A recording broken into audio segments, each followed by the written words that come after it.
معهد العلوم الإسلامية والعربية بجاكرتا التابع لجامعة الإمام محمد بن سعود الإسلامية، مضى على تأسيسه قرابة 30 عاما في إندونيسيا، وتخرج منه أكثر من 8500 طالب وطالبة، وهذه السنة تم قبول أكثر من 2000 طالب وطالبة في المعهد. حقيقة المعهد هذا يوم عن يوم يعني ينشر رسالة سامية بتعليم العلوم الإسلامية واللغة العربية. وجد هذا المعهد خلال تواجده في اندونيسيا وخلال ما يقوم به من عمل خير قبول جيد من الحكومة الإندونيسية ودعم حقيقة من كافة المسؤولين الإندونيسية، ووزير الشؤون الاجتماعية الدكتور سالم الجفري حقيقة يثني على هذا المعهد وكونه أحد الأشخاص الذين درسوا في هذا المعهد، كما أن الحكومة الإندونيسية تنسق مع المعهد في إقامة بعض الدورات، وهذا دلالة على قبول المعهد، حتى أن هناك بعض المسؤولين يشاركون في المناسبات التي يقيمها المعهد سواء كان دورات أو مؤتمرات. حقيقة المعهد لم يكن له وجود لولا دعم من خادم الحرمين الشريفين وسمو ولي عهد الدين الأمين وسمو النائب الثاني، تتويجا للرسالة السامية التي تحملها المملكة العربية السعودية في خدمة الإسلام والمسلمين. وننتهز هذه الفرصة حقيقة لرفع أكف ضراعة الله سبحانه وتعالى أن يجزي المملكة العربية السعودية حكومة وشعبا فيما تقوم به من أعمال خيرية، وعلى رأسها خادم الحرمين الشريفين الملك عبد الله بن عبد العزيز حفظه الله، وصاحب السمو الملكي بن سلطان بن عبد العزيز ولي عهد نائب رئيس مجلس الوزراء وزير الدفاع والطيران والمفتش العام، وصاحب السمو الملكي الأمير نائب بن عبد العزيز النائب الثاني لرئيس مجلس الوزراء وزير الداخلية، فجزاهم الله خير الجزاء. ثاني الحمد لله أن من بين مفاخر العلاقة الحقيقية والمحققة بين المملكة العربية السعودية وإندونيسيا هي وجود هذا المعهد، هذا الصرح العلمي والعملي والاجتماعي الذي أسس وأنشئ في هذا البلد إندونيسيا، وما له من القبول الرائع والممتاز من قبل الشعب حكومة وشعبا طلابا وعلماء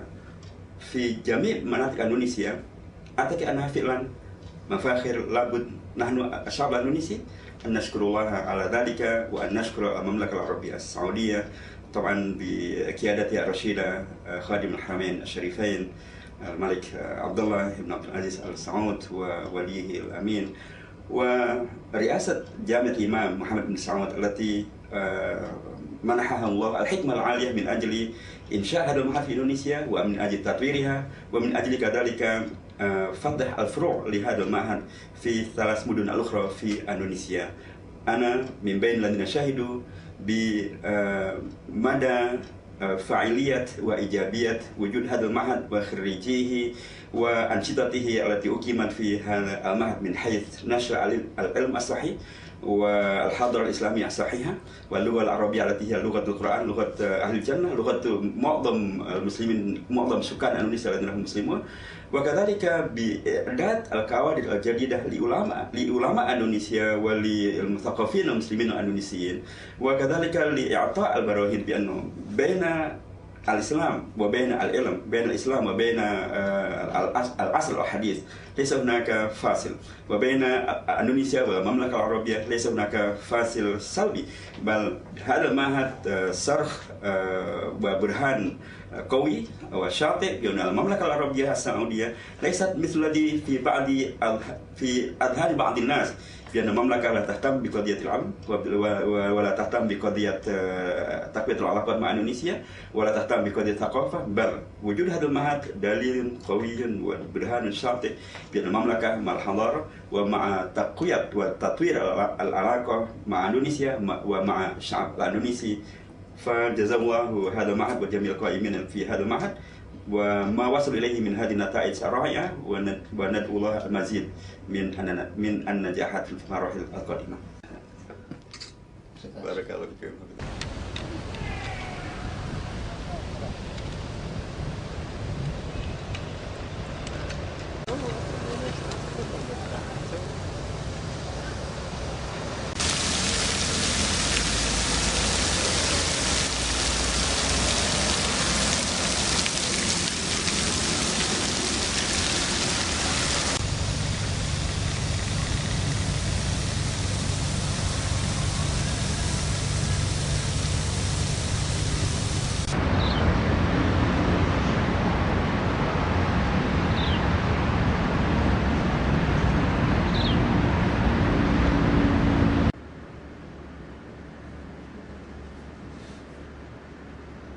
التحقت بمعهد العلوم الإسلامية والعربية بجاكرتا منذ عام 86، وكانت أجمل أيام قضيتها في حياتي. تعلمت فيها العلوم الإسلامية والعربية، ولكن إذا كان لابد من ذكر أهم المؤثرات في حياتي فإنني فخور إذا ذكرت أن أهم مؤثر في حياتي هو أنني تعلمي للغة العربية بشكل عميق ودقيق، وذلك في معهد الإسلامية والعربية بجاكرتا. هذه اللغة أنا أفخر أنني أتحدث بها، لا لأنني أتحدث بلغة أجنبية، ولكن هذه اللغة أي اللغة العربية أثرت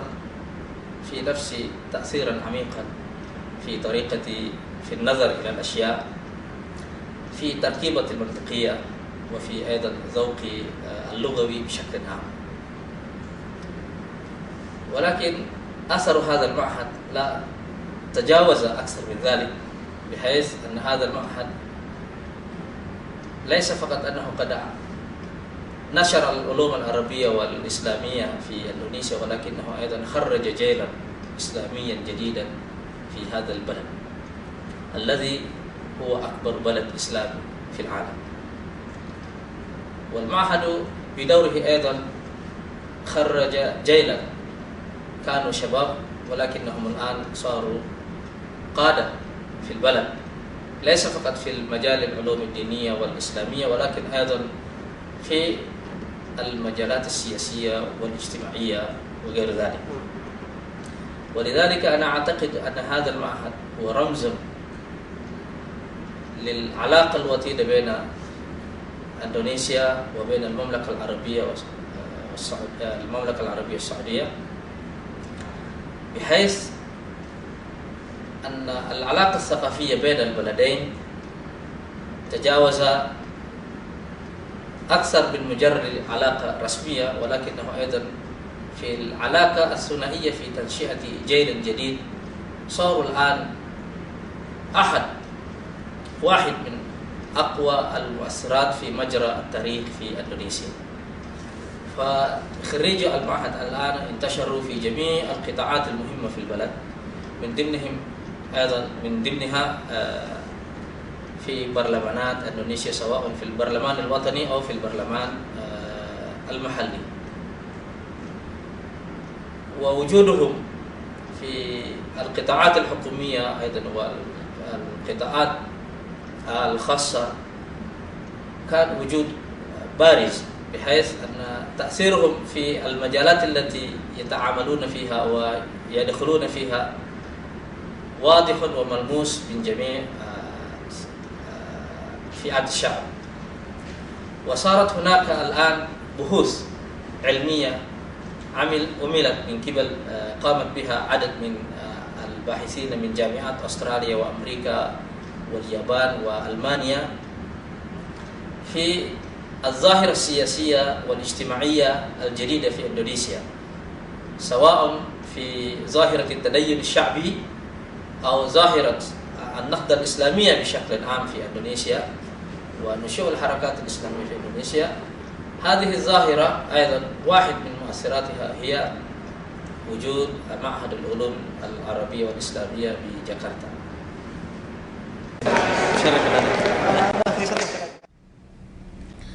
نقدر لهذا المعهد جهوده الخيرة والمشكورة في تعليم اللغة العربية والعلوم الشرعية، وأفخر كثيرا أني أحد خريجي هذا المعهد، واستفدت منه كثيرا في أن أتكلم اللغة العربية، لغة القرآن ولغة أهل الجنة. وأسعدني كثيرا التوسع في هذا المعهد، حيث تم قبول الطالبات في المرحلة الجامعية انتسابا وانتظاما في قسم الشريعة، وفتح قسم خدمة المجتمع وتعليم المستمر، وكذلك قسم العلوم الإدارية والمصرفية الإسلامية. فهذا دليل يؤكد مدى الاستفادة التي فتحت آفاقا علمية جديدة استفاد منها الطلاب والطالبات في إندونيسيا. وهذا المعهد له أهمية كبيرة، حيث تخرج منه آلاف الطلاب والطالبات يأملون في مجالات كثيرة في أعلى مستويات الدولة والقطاعات الأهلية. فلابد أن أقول جزا الله حكومة خادم الحرمين الشريفين خير الجزاء على دعمهم لمثل هذا المعهد الذي يقدم العلم النافع، وكذلك نشكر القائمين على هذا المعهد من مدير ومعلمين، نسأل الله لهم التوفيق والسداد. مرة ثانية هنا كجناح هكذا، لكن المبنى لا حتى لا يتغير كما هو الذين يبدون يعني على الاستقبال فقط في 20 سنة